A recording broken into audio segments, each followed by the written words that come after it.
You're watching KLTX, Channel 15, serving the City of Lufkin. Today on City Hall Update, if April showers bring May flowers, East Texas should be in full bloom this month. No doubt we have seen our fair share of storms and wet weather. We'll run down a few tips on how to weather the bad weather and keep your family and belongings safe. Plus, local film students produced their own feature-length movie right here in East Texas, and it is now available on Amazon Prime. We preview Camino and meet its director, John Hughes. And from market days to golf tournaments, fun activities and fundraisers are coming into full swing. We'll run down the upcoming calendar of events. The May episode of City Hall Update starts right now.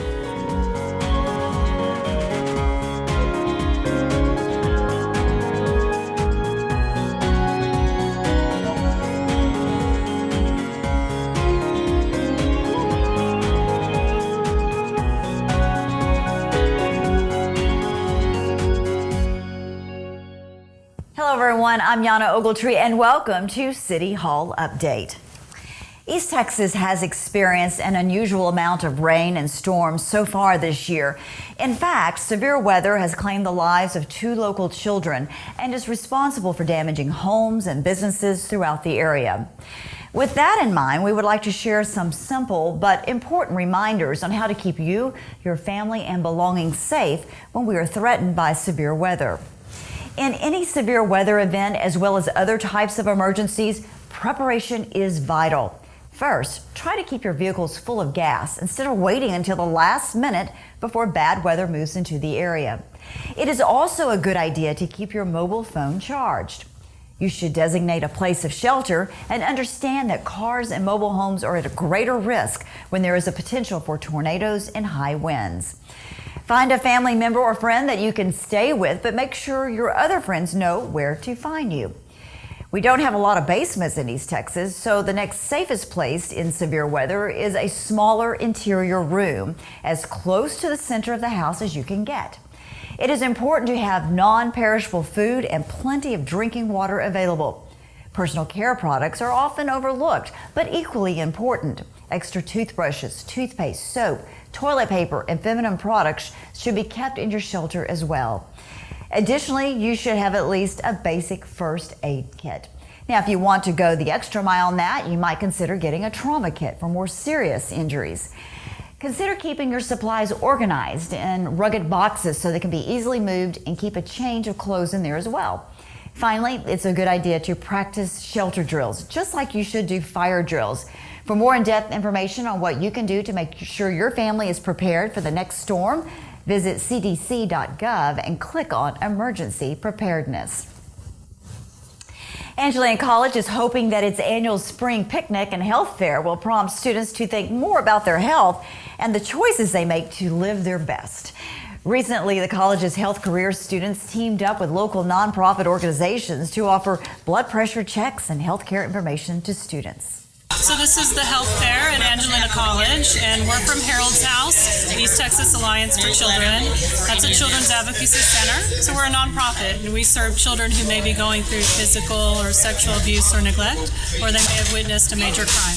We are recruiting volunteers. There are lots of ways that the community can help. We also want to educate students about the career opportunities that there are in children's advocacy. We have everything from the medical field to being an advocate to being a forensic interviewer or to work in community education. So we're just really glad to be a part of this event, and so glad they're having us here today.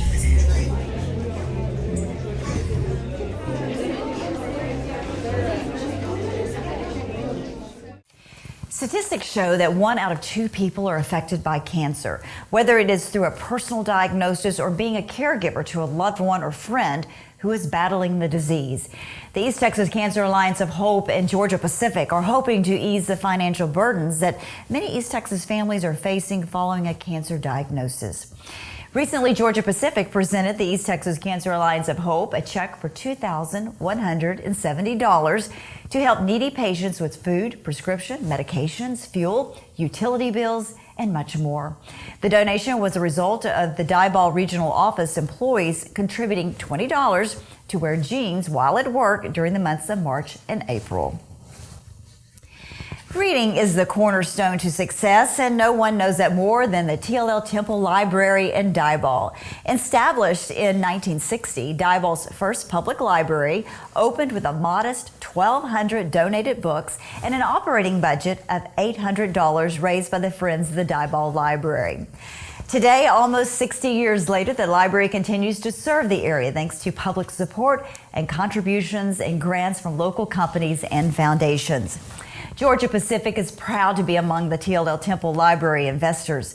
Recently, Georgia Pacific representatives presented a $2,500 contribution on behalf of the Georgia Pacific Foundation. The funds will be used to purchase books and equipment. Next month will be the Dog Days of Summer Golf Tournament presented by the Humane Society of Angelina County. And joining me is the executive director of that shelter, and that is Miss Christy Bryce. Thank you for joining us on the show. It's a pleasure to have you on the show. Of course, you know, if you know me, I'm an animal lover. I love the Humane Society, and so this is going to be easy peasy talking to Christy about animals. So you have the golf tournament that comes up in June, and that is the biggest fundraiser for the organization. Tell me about that. It is. We are so excited to be having the Dog Days of Summer Golf Tournament again this year, Friday, June 14th, out at Crown Colony Country Club. We are gathering teams together right now, and sponsorship opportunities are available. And the night before, we're going to do a silent auction event over at Angelina Brewing Company Thursday night, June 13th. And proceeds from the silent auction will also go towards caring for the dogs and cats at the shelter, helping provide low-income spay-neuter surgeries to the community, and promoting animal welfare activities for our residents. So that being Yappy Hour with a Y, Yappy Hour, and then of course the golf tournament. You like I said, this is the biggest fundraiser. You do fundraisers throughout the year, but this is the largest fundraiser. And isn't it important to point out that you all survive just on local grants and donations? Absolutely. The Humane Society here receives no national funding from any national organizations. We are supported locally through private foundations and generous donations through the community. Yeah, and so it's so important that if you're thinking about giving to an animal welfare organization nationally, you know that you consider, donating locally, because that money will, like Chrissy said, stay here and will help care for homeless pets and contribute to our spay and neuter program, which is so important, because if we're going to control the pet population, we have to do something about spaying and neutering and keeping up that education and talking to people about being responsible pet owners, and that's one of the things that should be done. Absolutely. So what are some of the other things going on? I think you have a membership drive going on. Tell me about that. We do. There's our annual membership drive is going on right now. It starts out at $25, and $25 helps provide vaccines and food for the animals at the shelter. And then it goes up from there on the type of membership levels. It allows you to be in the know with what's going on at the shelter, with benefits that you receive. Oftentimes first hearing of events that are coming up. And just another avenue that the shelter utilizes to stay operational, And so at the $100 level, don't you get a yard sign? Right. That it says you support the Humane Society or Winnieberry Humane Society, which a lot of people like that. You still see yard signs from several years ago. When people join the organization. And one thing that's interesting this year, and I think is we're really excited about, is the annual report. Tell me what you included in your annual report. The annual report, I'm very proud of our board of directors. They're an excellent group of people who work hard for the Humane Society every day. And myself, along with them, wanted to project to the community what the agency has been doing in 2018.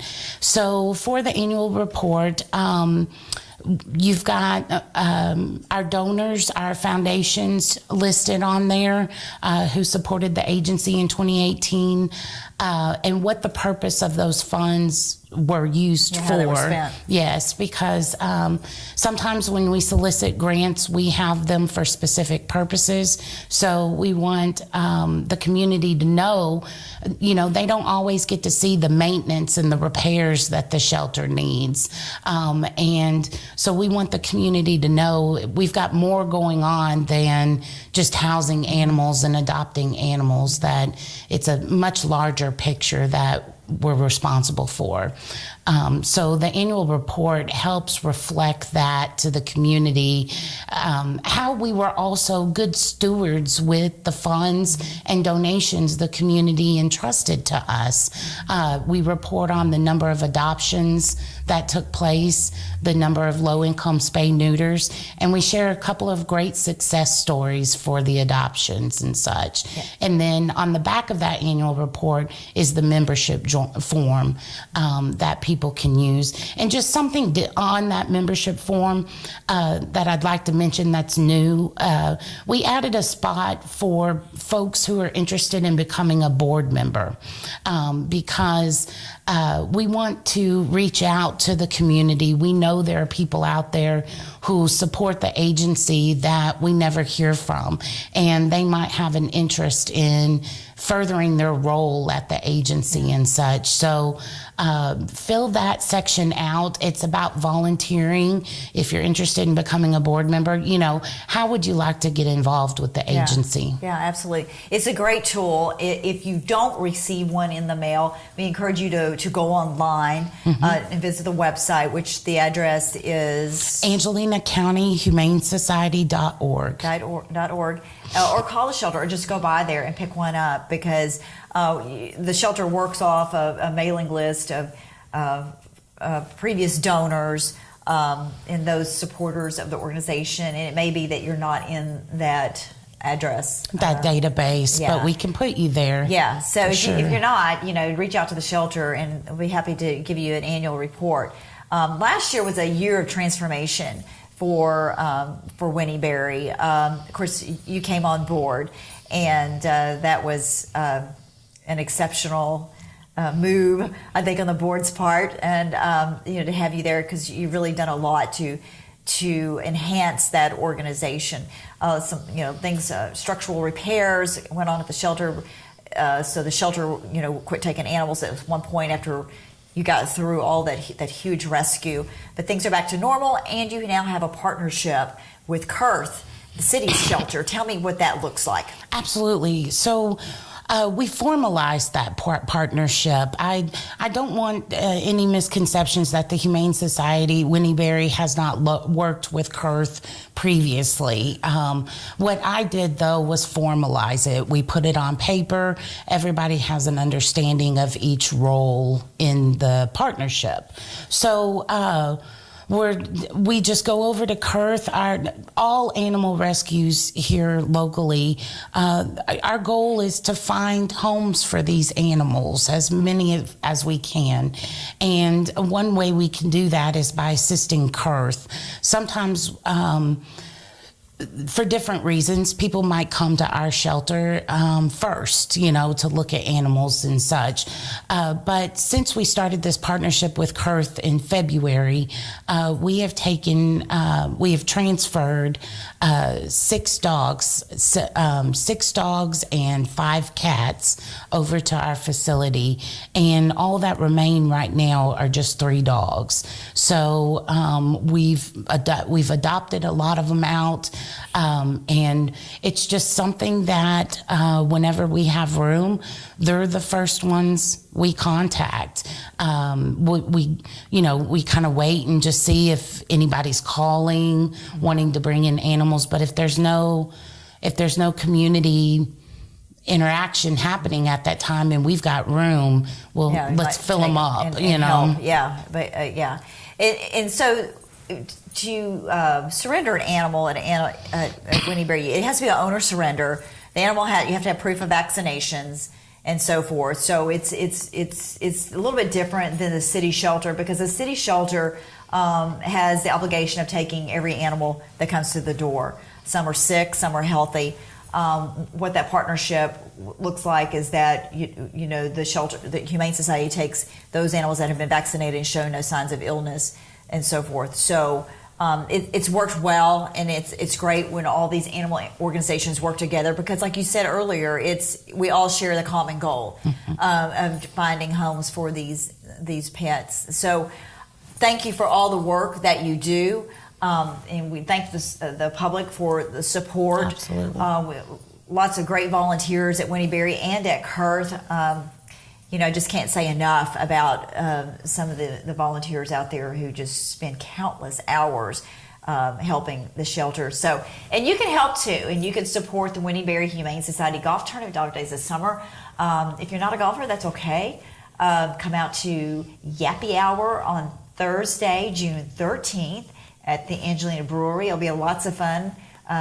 We have some silent auction items that are really, really great, and it's gonna be a fun evening. So I encourage you to go to the Facebook page or our website, or your website, and learn more about those fundraisers and find out how you can help make a difference in the lives of animals. Christy, thank you for joining us, and best of luck with the upcoming events. Thank you. And I just want to give a quick shout out to Peanut Grum for coming on board and being our presenting sponsor for Dog Days of Summer again.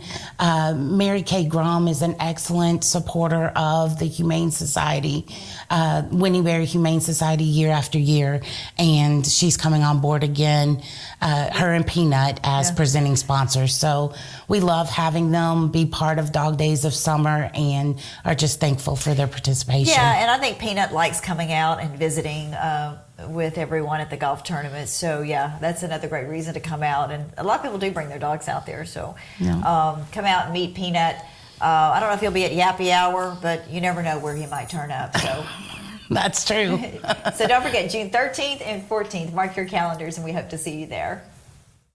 Well, in case you haven't noticed, there is this unique tree in downtown Lufkin, and it's really kind of a brainchild of Barbara Thompson here with Main Street Lufkin. And the tree is not an oak, it's not a pine, it's not a spruce, but it is a tree locked with love, right? That's right. The tree is made out of the same material of the locks. It's metal, it's steel, it's not going anywhere. It's going to be there forever. And it's such a fun addition to our downtown because so many people use it for so many different reasons. Yeah, so I noticed there are lots of locks on there. And so tell me how it works. Okay, this is how it worked. It started because I went on vacation to Paris. We took our granddaughter there. And I was there and I saw the lock with love, fence that they have. So they were stopping theirs and they were doing something different because of the locks were breaking down the bridge, Lots of locks. Yeah, lots of locks. And so you brought this idea back to Lufkin. So I brought this idea back to Lufkin, and we decided, I got with engineering, we decided to do a tree. The circle means infinity. The branch of it means strength. And it means love. So that's the reason why the tree is built in the way that it's built. Mm-hmm. And it's green because green is always a sign of wealth and health. It's always something good. So what we did and everything is invited people to bring their locks with love to downtown to put on the tree. And it's working so well. I have received so many calls about, how if there was a fee, if there's anything they need to do, just bring your lock and put down there. And they're decorated so beautiful. Some of them are so pretty. So you can decorate your own lock? You could decorate your own lock. You could put it on there. But you don't have to. But you don't have to. You can. So what we're doing now is we're starting a Facebook page for it because people have asked, if they could post their pictures. We've had people to go down there and they get proposed at the Lock with Love tree. They receive their rings. People are receiving locks because of bridal showers, birthdays. They put their dogs locked down there.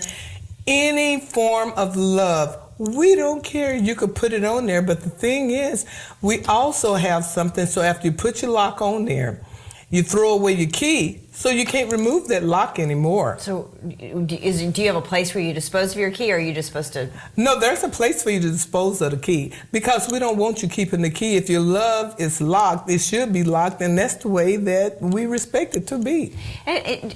Okay, so you probably shouldn't put a combination lock on there. Well, a combination lock isn't good, but there's quite a few of those. So I guess you can kind of back out of it, you know. And those with the combination people lock. with combination locks are like, well, I'm hoping this is going to work, but they're planners, just in case, you know, unless they lose the combination. But right. Yeah, but the idea really is to have a key, right. and you know, but the combination locks really create a lot of conversation. So, like, I wonder who that is. Right. You know, so, and it's a lot of fun. You know, I meet people all the time that's telling me, pastors and their wife anniversary. I met different pastors down there, and they celebrated their anniversary. They put locks on there, so it's from there is no too high or too low for anybody. It's just whoever wants to come there and put their lock on the tree. And it's a fun thing. I have about 3 locks on there myself. Oh. Yeah, they're fun. For your husband, For your my children. husband, my children, my grandchildren, and my dog. Oh, okay. Because I love my dog. Yeah, well, I would have to put on, you know, for my dogs, 5. Oh, gosh, we were thinking maybe 10 for you. I mean, that's short for you, 5. Yeah. But, yeah, it is a fun thing. Yeah. It is a fun thing to do. And it's located on Cotton Square. It's in Cotton Square Park, and you can't miss it whatsoever. So it's a fun thing. So with this Facebook page, you could post your pictures, you could text, and we'd love to have that. Of course, there are some stipulations. We want you to put the fun things on there, and all the information goes through the administrator to approve first, because we want to keep it clean and nice, and it's a fun event. It's a fun type tree and things. So that's the way we're going to keep it. Yeah, and who knows? You know, someone else may see this across the country and say, "Oh, well, we need to do this here as well." You know, so a lot of people, it'll be a popular page. You know, absolutely, absolutely. As a matter of fact, we have people coming here all the time to tour it. So it's kind of fun, and they bring their locks and they put it here.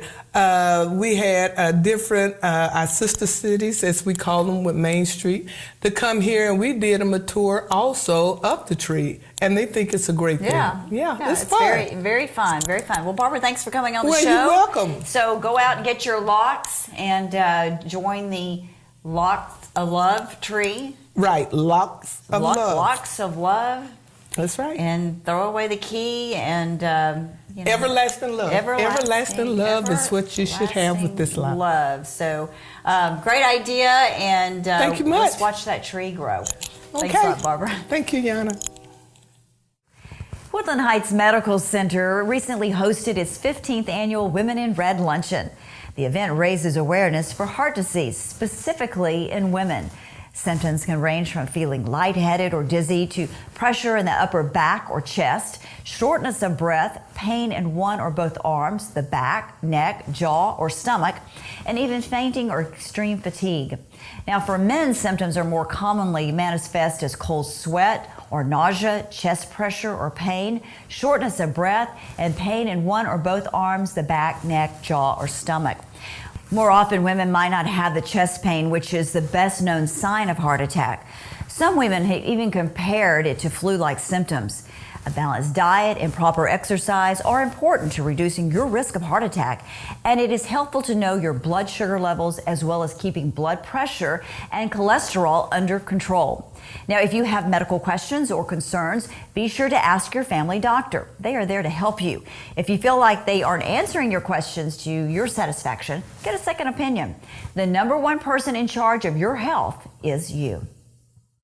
Well, it's a great privilege to have one of the youngest directors in our area join us. I guess upcoming, should I say, director, Mr. John Hughes. And I was just telling him off camera that just sounds like a director's name. And he says, because it is. This guy created all the shows in the 80s that we all loved. Like, did you say Home Alone? And Home Alone, The Breakfast Club, Ferris Bueller. But this is a different John Hughes, but on that same track. And because you have a new film I do. That is now on Amazon Prime, right? Yes, ma'am. Tell me about it. The film is called Camino. It's a very independent, dark comedy. It was shot entirely between Lufkin and Nacogdoches, Texas. So it's very local to this area. I was born and raised here in Lufkin, went to school in Nacogdoches, and found myself in a position where I had the opportunity to make a movie, and figured, when I was a kid, if I had heard there was a movie being made here, I'd have been really excited about it. Oh, yeah. And here I am with a chance to make one. Might as well do it here. There's no point in running off to LA or going to Dallas or anywhere else. So. Excellent. Tell me about Camino. What is it about? What's the storyline? So Camino is about a couple of underage slackers who look for beer by stealing coolers out of the beds of people's trucks, which is something I do not recommend. But something that probably happens But something that certainly has probably happened to one or two people around here. Yeah. And they get a cooler home and find that it has 2 human kidneys being illegally trafficked across the state, and now they are in a whole mess of trouble. And so how did you come up with the storyline? Well, sadly, in my less valuable youth, when I wasn't quite a good citizen, I did occasionally do this exact activity. So it definitely happens. And had a buddy one time who was like, I really don't feel comfortable with this. He was probably the smart one in the group. And someone else popped off the classic question of what's the worst thing that could happen if we steal this cooler, and lo and behold, I thought of the worst thing that could happen if we stole that cooler, and 5 years later it was a movie. There you go. Well, that's incredible. And so you started this work at SFA with another former student of SFA to create Justin the film. Herring. Okay. Yes. And so tell me, how did you get the ball rolling, to make a film? It's really like a one step at a time process, because until you've made a film, you have no idea how to make a film, no matter how many classes you've attended. Right. So the first step was really just deciding, hey, let's do it. Let's try. And, the next logical step was, I guess we need to find some money, because we're going to need that at some point. And so we did a Kickstarter, which is, a crowdfunding service online, where we shot a small 3-minute video of, hey, here's who we are, here's what we're trying to do. If you want a copy of the movie, it's like $20. Just you buy it ahead of time, then we'll use your money to go make the movie. Yeah. And so we were trying to get $10,000 through that, ended up getting about 12. Wow. And then through that, doing so well, a couple of local investors to the area just became aware of the project. Mark Hicks is a local person here in Lufkin. He caught on to the project. Invited us to come have lunch with him one day, and he was like, how could I help? A lot of people came forward, with hey, now that I know this is a thing, we think it's kind of fun, we'd love to help out. And so we got more money and access to locations and props and just all sorts of stuff through doing that. And that became one of the hidden little secrets of the film of originally deciding to do it here was just to be oh, let's make a movie where we're from, that's kind of fun. And then it became a thing where, in hindsight, it was well, if we hadn't made it here, I don't think we could have made it, because everyone here was so giving with not only their time and talent, but their money and their property. And you had to have that. And you also used some local folks to be in the movie as well. Yeah, right? absolutely. Yeah. We did a full national casting call, so we did have people sending in auditions from all over the place. We had one actor come all the way from London, which was pretty wild, but most of the cast is from Lufkin or Nacogdoches, whether they have been the community theater members, like the Lamplight Theater in Nacogdoches, or the local community theater here in Lufkin, or even just people who kind of thought it'd be fun to be in a movie, because there are so many things you don't think about of you need a lot of extras. There's a lot of characters in movies who kind of just pop up and say one line at the, in the back of the gas station or something, whatever. And so we really filled it out with just people from here who are willing to come down and, in exchange for feeding them and putting them on camera and say some words for me. So. And how long did it take you to make the movie? So it was February of 2015 when Justin and I said, hey, we should make this movie. We had finished shooting it July 2015, July 4th weekend, we finished shooting it. It was shot.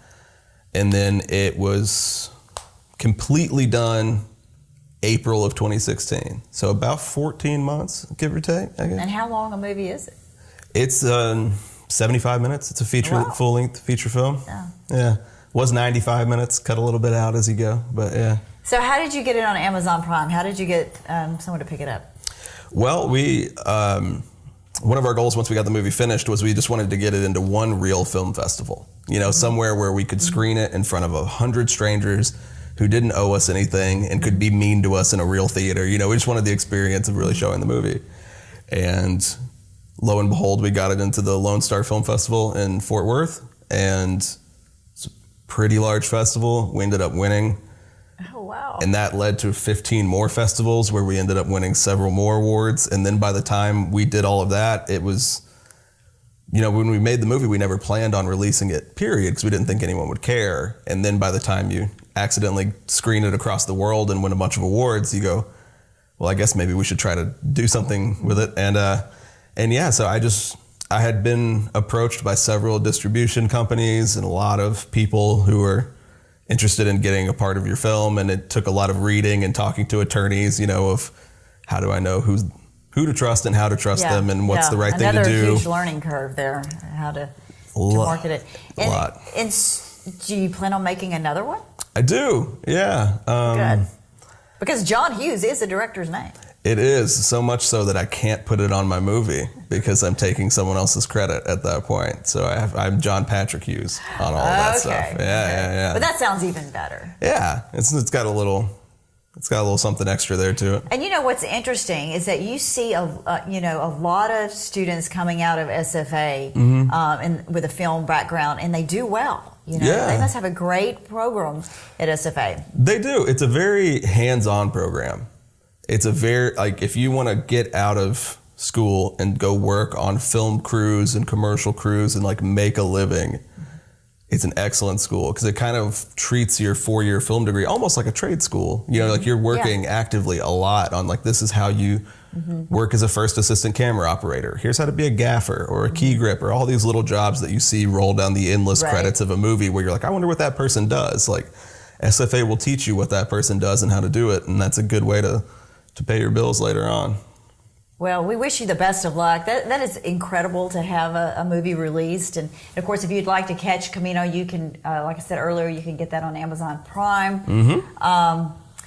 And this is not John Hughes, this is John Patrick Hughes. So be looking for him because I think he's going to be doing bigger and better things. We're going to try. Yeah, so absolutely. So congratulations to you and your much. team. Thank you. And thanks for joining us. Thanks for having me out. It was a good time.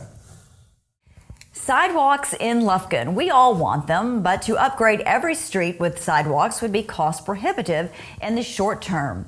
The city's comprehensive plan does include sidewalks, and the City Council has recently taken a big step in that direction.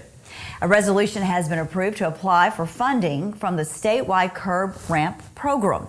The city will contribute just under $40,000 to the project that has a total price tag estimated at $1.2 million. Work is set to begin in July, and once completed, will conclude with new sidewalks on East Denman Avenue from the south side of Chestnut out to Harbuck Avenue, and from the east side of Timberland Drive from Denman Avenue back to South Chestnut Street. Sidewalks aren't the only construction zones to watch out for. TxDOT is continually upgrading and maintaining roads and highways. In order to highlight the importance of safety, TxDOT recently held a press conference to bring attention to work zones and distracted driving. Lufkin district statistics for 2018 were released, and DPS and other law enforcement officials were on hand to refresh the driving public on new and existing laws and penalties related to work zones and distracted driving. Work zone awareness and distracted driving are both safety campaigns that TxDOT recognizes and works to promote each year in an effort to reduce the number of crashes in work zones and on the roadways. TxDOT and local law enforcement, as well as safety advocates, join together with us to ask motorists to stay alert and slow down when driving through work zones on Texas highways. For 2018, the statewide statistic for crashes that occurred in our work zones were 25,162. Of those crashes, there were 161 fatalities and 684 serious injuries. These numbers reflect a 20% decrease from 2017 in both crashes and fatalities. The decrease in numbers is encouraging, but the Lufkin district statistics are still too high. Law enforcement's goal is to prevent all crashes. We work daily to support not only safety, but also enforce the law in an effort to keep the traveling public safe. I've seen a lot of crashes in my career in law enforcement. Many of these crashes have occurred in work zones because of driver inattention. The Department of Public Safety wants you, your family, and loved ones to get home safe. Please make driving a priority when behind the wheel. We believe speed, alcohol, and distracted driving to be the biggest causes of crashes on our roadways today. We also find it disturbing that 84% of those killed in a work zone were motorists or their passengers, while the other 16% were pedestrians, cyclists, and workers. There are a lot of things that can distract drivers as they drive through a work zone, like equipment, workers, different types of barriers, slow-moving traffic, and even traffic control can distract you as well. All the more reason to reduce your speed and stay alert what's going on around you. DPS also wants to remind Texas drivers of the move over, slow down law, which requires drivers to move over a lane or reduce their speed by 20 miles an hour below the posted limit when they see flashing blue or amber lights on a TxDOT vehicle, emergency vehicles, tow trucks that are stopped on the side of the road. Not doing so can result in a fine of up to $2,000. Before you ever get to the actual work that's being taken, that's happening on the road, you're going to drive by 8 of these signs. 4x4, 16 square feet. Okay? A lot of people don't realize that. It happens pretty quick, especially when you're not paying attention to what you're doing. All right? Also, you're going to drive over probably some of these that you've seen and you've heard people complain about. I could tell you some funny stories about that. This is just one section of it, but these are called rumble strips. And the whole purpose of these is to get people's attention who are just driving along in la-la land. They run over these, okay? Depending on which lane you're in and what we're doing in the road, you're going to run over a minimum of 3 of these. And you could run over 6 of them. You wouldn't believe how many times I've heard people say, I didn't know y'all were out here. I didn't know y'all were working out here today. And it literally amazes me that you could drive past and over and around all that stuff and not realize something's going on. Recently, we've had what seems like a rash of rear end collisions also, where we, on a 2-lane road, are required to stop traffic on both ends and alternate them through the work zone following a pilot car. And we've got flaggers out there. We've got the same sign set up. We've got these rumble strips, and we've had a rash of people. There would already be several cars that were stopped, saw what was going on, stopped, sitting there at the flagging station, and somebody just plows into the back of them. We had an 18-wheeler, a loaded 18-wheeler that did that, and the sight distance, I mean, it wasn't around a curve, over a hill, anything. It was a long straightaway. He hit the back of about 5 vehicles sitting there, and he never touched his brakes. It's amazing. It's a professional truck driver. We had already had an accident, and it was on 59. We had an accident that we were trying to divert traffic around, so we had a detour set up. This was in the middle of the day, and we had some ramps closed, and we were letting people go up a ramp, turning on another side road. We had vehicles sitting there with lights on. And just across the intersection, we had some of these type 3 barricades like you see outside that look like a fence, but they got orange and white stripes on them. And here comes this guy in a pickup. And we see him coming, and we have some people stationed there to kind of inform people, hey, it's a detour, you need to go down here and take a left, kind of give them some information. Here comes this guy, and I happened to be there. I could see something under his truck, and I'm like, this is kind of unusual. Well, they're trying to wave him down. He did not slow down. He did not acknowledge anybody was even there. Went right by. And as he went by, I could see it was cones hanging under his vehicle. He went through that intersection, knocked both of those barricades out of the way, and kept going. And law enforcement happened to be fairly close, so we called them, hey, this guy's fixing to kill somebody.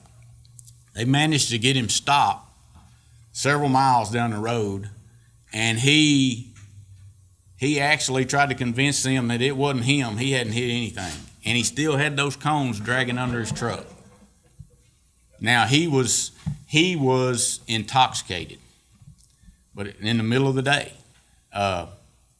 So you never know. You never know. When you drive through a work zone, drive through it like you work there, like it's your office, because that's what it is for many of our workers.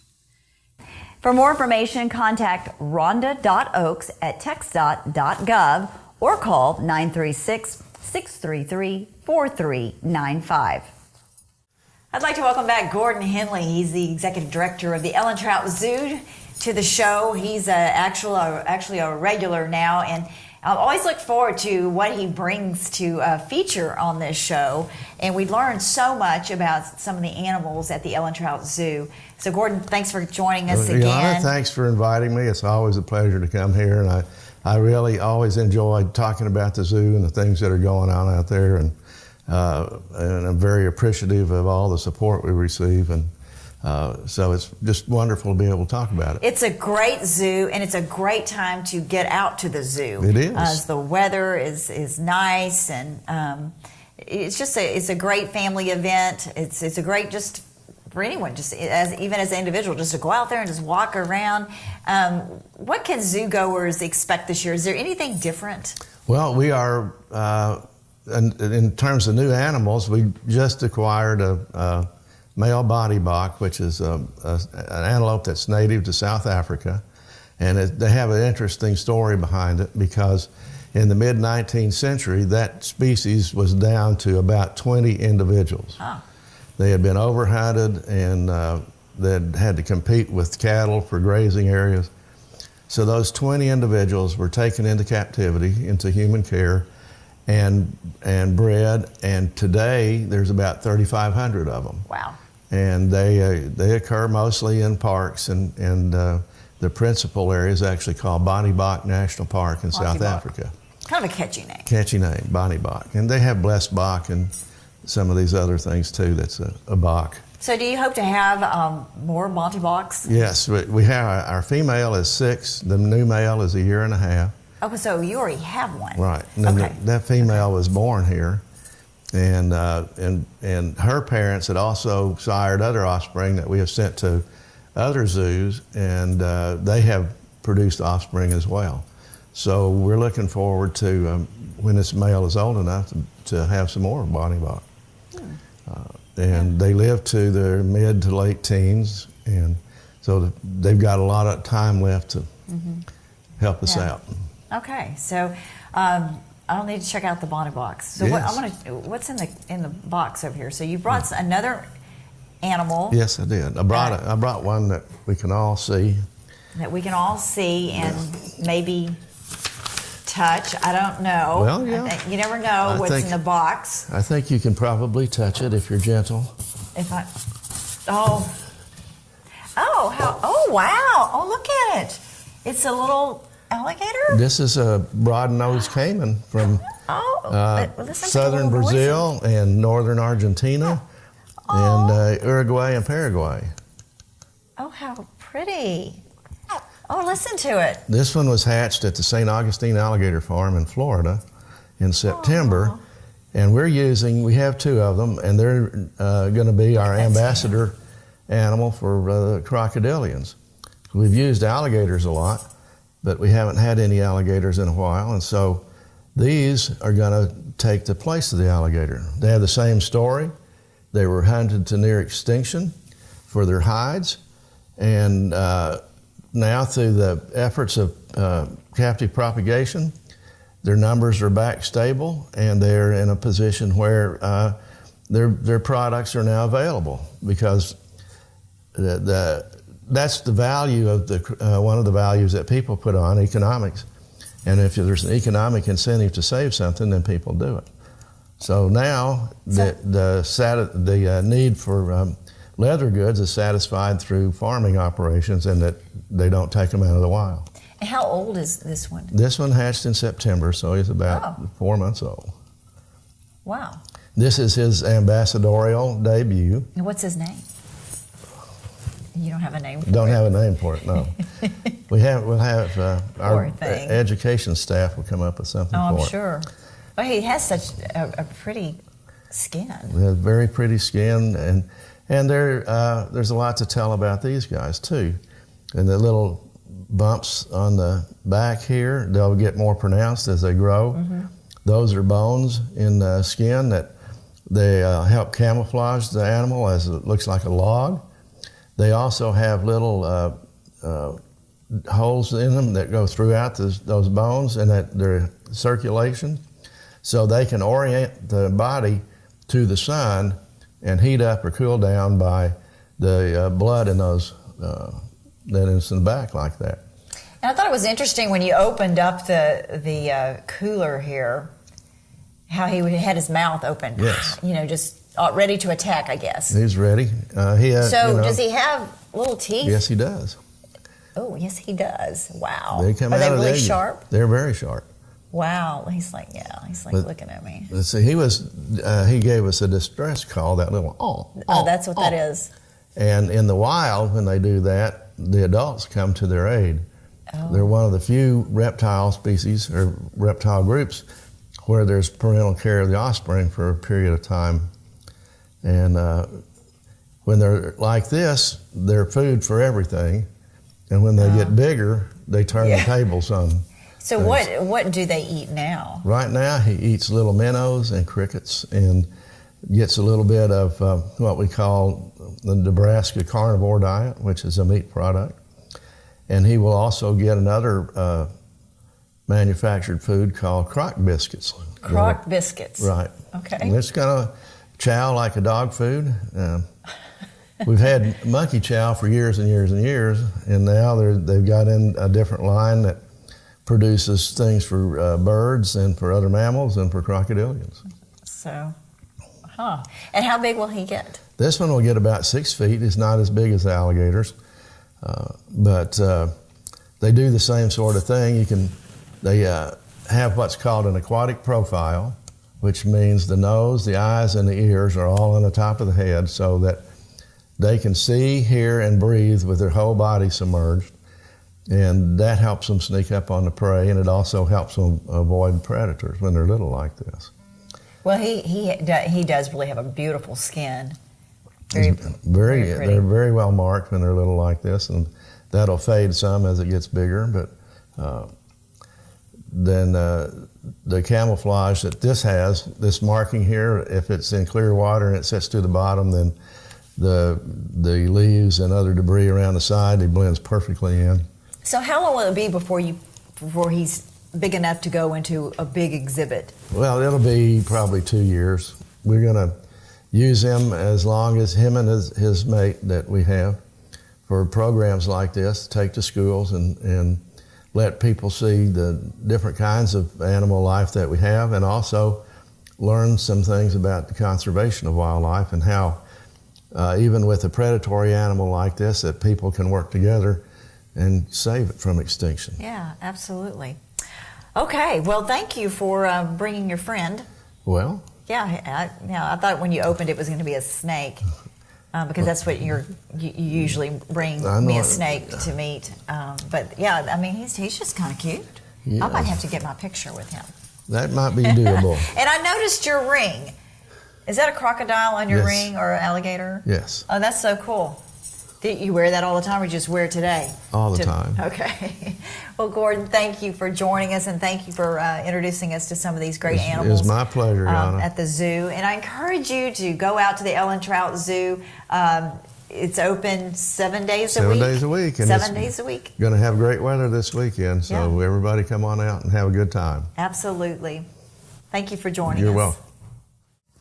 Get out your calendars so you don't miss these upcoming events. Join the Museum of East Texas for the Museum Guild's annual luncheon on May 21st at 11:30 a.m. Local author Nancy Hopkins Riley will be the guest speaker for what is sure to be an entertaining and delightful afternoon. Admission is free for Museum Guild members and only $10 for guests. Outbreak Car, Truck, and Bike Show is coming to the George H. Henderson Expo Center May 31st through June 2nd. The 3-day open class car, truck, and bike show has awards going to the top 50 vehicles and a dozen specialty awards. To enter a vehicle, the cost is $40, but if you want to come and watch the festivities, it's only $5 per person for a day or $10 for a weekend pass. Regular art camp classes at the Museum of East Texas will start on Monday, June 3rd. These classes are for children ages 4 to 14. Please check the Museum of East Texas's website or Facebook page for more information about classes, or you can give them a call at 936-639-4434. It's time for Campfire Bash. Come out to the Texas Forestry Museum to gather around the campfire for some great quality time in the outdoors. This event offers a variety of activities as you and your family rotate from campfire to campfire. Limited tickets are available. Contact the Texas Forestry Museum for more information. Eek Week is set to kick off the week of June 10th. That's short for Environmental Education Camp. Children entering 5th through 7th grade in the fall are invited to a day camp. They will travel all over East Texas learning about forestry and nature-related subjects. The cost to register is $75 per child.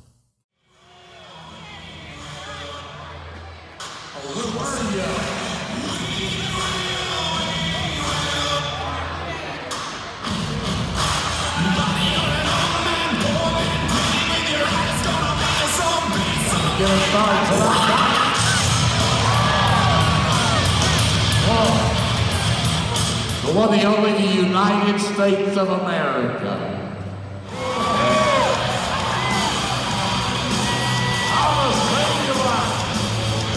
Bareback riding, how about it? Help me play them off a little bit. Our bareback riders on a Friday night.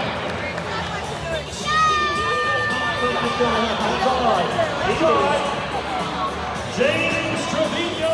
But good God, he is back. Oh! Now, where the work is.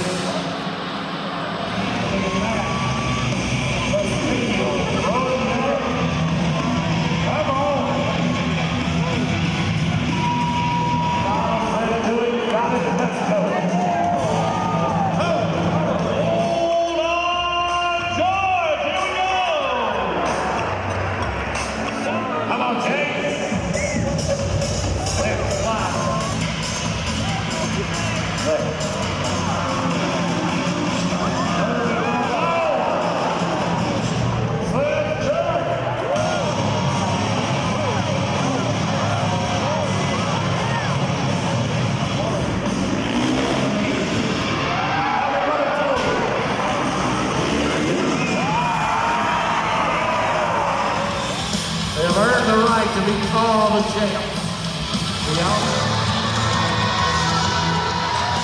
Wow, that's people and things. One of those is Lufkin State Support is winning city. Let's go with Buck Martin. Come on, Hayes! There's a ride of 79. Measured up, let's do it from all the way. Yeah.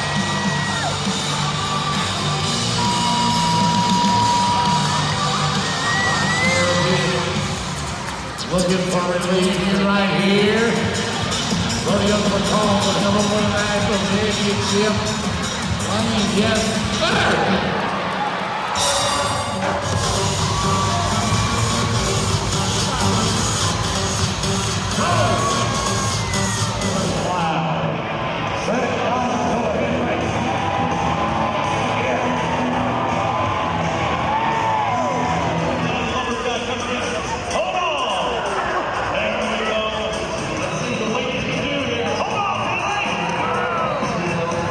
Nice ride.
Well, that's all for this edition of City Hall Update. Thank you for joining us, and we hope you will continue to watch for the latest news and information from Lufkin City Hall.